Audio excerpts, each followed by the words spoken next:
Ce week-end, j'ai décidé d'aller faire une petite reco du parcours. Et bien évidemment, j'ai choisi l'endroit qui grimpait le plus, au kilomètre 25, juste avant le ravito de Chaville.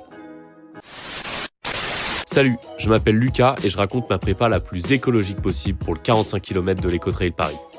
Bon, c'est vrai que 800 de dénivelé positif sur 45 bornes, on a connu plus important en rapport distance dénivelé positif.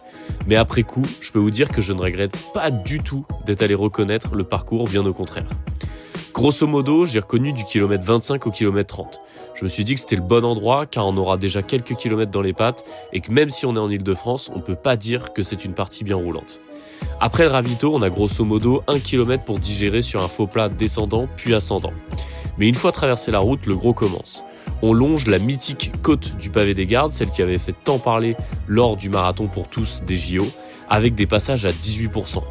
Puis de nouveau, après une partie roulante de 1 km, en passant au-dessus de la voie ferrée cette fois-ci, on attaque une partie qui peut laisser des traces avec une descente et une montée immédiate de 13% de moyenne sur, encore une fois, 1 km pour terminer juste au-dessus des bassins de Chaville.